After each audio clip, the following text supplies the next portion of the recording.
बेवकूफ बादशाह। बहुत दिनों की बात है। किसी जगह एक गरीब आदमी एक टूटे फूटे पुराने मकान में रहता था। वो मकान इतना बोसैदा हो चुका था कि एक दिन अचानक जमीन पर आ रहा। इस गरीब आदमी को एक नया मकान बनवाने की फिक्र लाहिक हुई। बाल बच्चों का पेट काट कर और लोगों से कर्ज लेकर उसने एक नया मकान बनवाना शुरू किया। दीवारें खड़ी हो गईं, दरवाजा बन गया, लेकिन छत भरने के लिए गरीब के पास पैसा न बचा। चनांचा उसने छत की जगह टाट बछाकर इसके ऊपर मिट्टी डाल दी और अपने बीवी बच्चों समेत नए मकान में जाकर रहने लगा। इसने सोचा कि बरसात शुरू होने तक छत ठीक करवा लूंगा। इस मोहल्ले में एक चोर रहता था।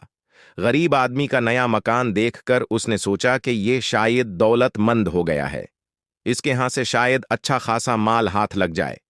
चुनांचा एक रोज रात के वक्त जब सब पड़े सो रहे थे, वो चौर इस गरीब आदमी के मकान की छत पर चढ़ गया। लेकिन छत पर अभी एक दो कदम ही चला था कि टाट फट गया और वो धम से नीचे कमरे में सोए हुए मालिक मकान के ऊपर गिर पड़ा। मालिक मकान हड़बड़ाकर उठ बैठा और चौर को पकड़ने की कोशिश करने लगा, लेकिन कमरे में बहुत गहरा अंधेरा छाया हुआ था, जिससे फायदा उठाकर चौर भाग निकला। चौर भाग तो गया, लेकिन फिर उसको मालिक मकान पर बड़ा गुस्सा आया कि उसने ऐसी नकली छत क्यों बनाई।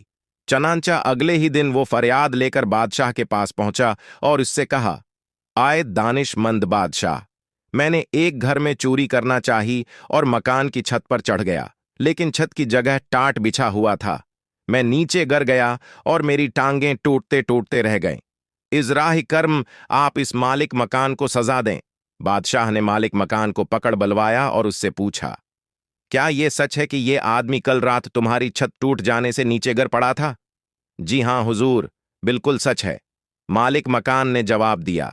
वो तो कहिए कि ये आदमी मेरे ऊपर गिरा, नहीं तो उसकी टांगें जरूर टूट जातें। अगर ये सच है तो हम तुमको मौत की सजा सुनाते हैं। बादशाह ने कहा और जल्लादों को बुलाकर हुक्म दिया कि उसको फांसी पर चढ़ा दो। गरीब मालिक मकान बादशाह के कदमों पर गिर पड़ा और कहा, बादशाह आलम, मुझको क्यों फांसी दी जाए? आखिर सजा तो चौर को दी जानी चाहिए। चुप हो जाओ, बादशाह गरजा, तुम्हें मुझको नसीहत करने की जरात कैसे हुई? गरीब मालिक मकान ने देखा कि इस तरह बादशाह से इंसाफ की कोई उम्मीद नहीं की जा सकती। उसने बादशाह से कहा, बादशाह आलम, मेरा कोई कसूर नहीं है। टाट तो राज मजदूर ने बिछाया है, कसूर उसी का है, इसने खराब टाट बिछा दिए हैं। तब बादशाह ने हुक्म दिया कि उसको रिहा कर दिया जाए और राज मजदूर को फांसी पर चढ़ा दिया जाए। बादशाह के सिपाही फौरन जाकर राज मजदूर को पकड़ लाए। जब उसको फांसी के फंदे के नीचे खड़ा कर दिया गया तो उसने कहा कि मुझे बादशाह से कुछ अर्ज करना है। बादशाह ने इजाजत दी तो उसने कहा, बादशाह आलम, मेरा कोई कसूर नहीं है, सारा कसूर इस आदमी का है जिसने वो टाट बनाए हैं।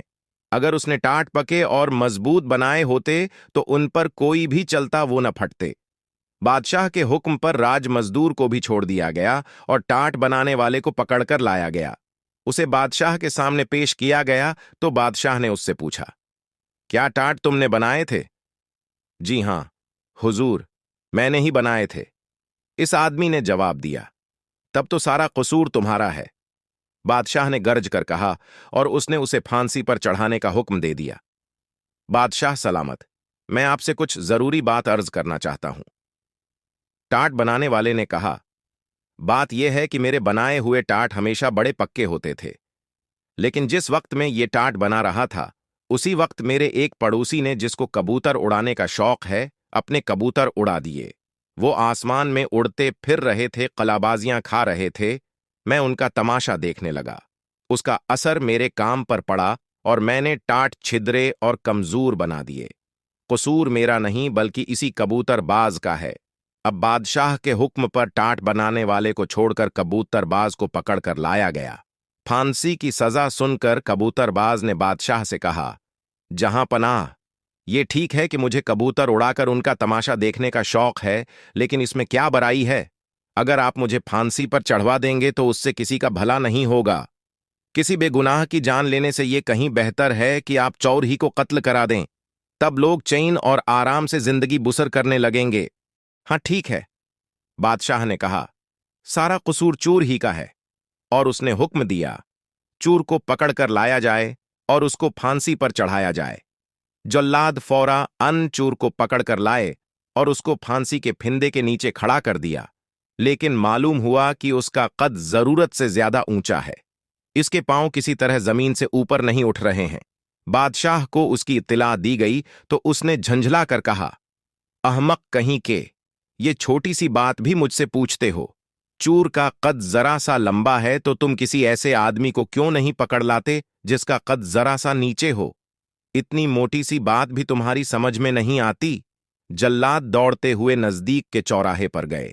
एक छोटे कद का आदमी आटे का एक बोरा पेट पर उठाए जाता हुआ नजर आया। जल्लादों ने फौरन उसको पकड़ लिया और लाकर फांसी के फंदे के नीचे खड़ा कर दिया।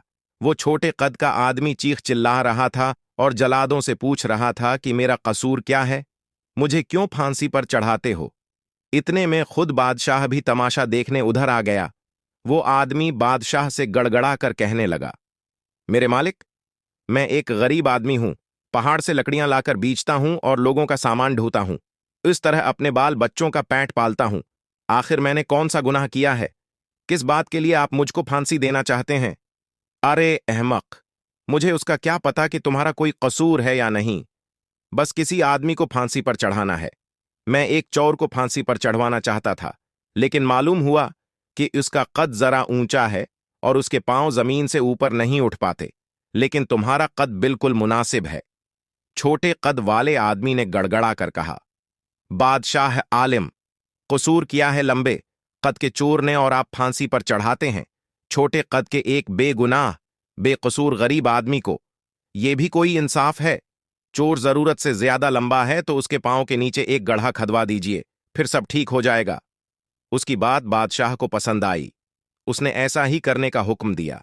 जल्लाद दोबारा चोर को पकड़ लाए। उन्होंने उसको फांसी के फंदे के नीचे खड़ा करके गले में फंदा डाल दिया और उसके पांव के नीचे गड्ढा खोदने लगे। मगर चौर था कि बराबर कहे जा रहा था, जल्दी करो, मुझे देर हो रही है। बादशाह को बड़ा ताजुब हुआ और उसने पूछा, अरे तू मरने के लिए क्यों इतना बेताब हो रहा है? बादशाह आलम, चौर ने जवाब दिया, अभी अभी जन्नत का बादशाह मर गया है। उसने मरते वक्त यह वसीयत की है कि जो सबसे पहले जन्नत में दाखिल हो उसको मेरी जगह बादशाह बनाया जाए। वहां बादशाह का तख्त अभी खाली है। अगर जल्दी से फांसी पर लटका दिया जाऊं तो मुमकिन है कि मैं सबसे पहले जन्नत में पहुंच जाऊं और शाही तख्त पर बैठ जाऊं। बादशाह के दिल में लालच और हसद की आग भड़क उठी। भला जन्नत का बादशाह बनना छोटी बात है? चनांचा उसने फौरन जल्लादों को हुक्म दिया, चौर को रिहा कर दो और मुझे फांसी पर चढ़ा दो। बादशाह के हुक्म की तामील होनी ही चाहिए थी। चनांचा बेवकूफ बादशाह को सूली पर चढ़ा दिया गया।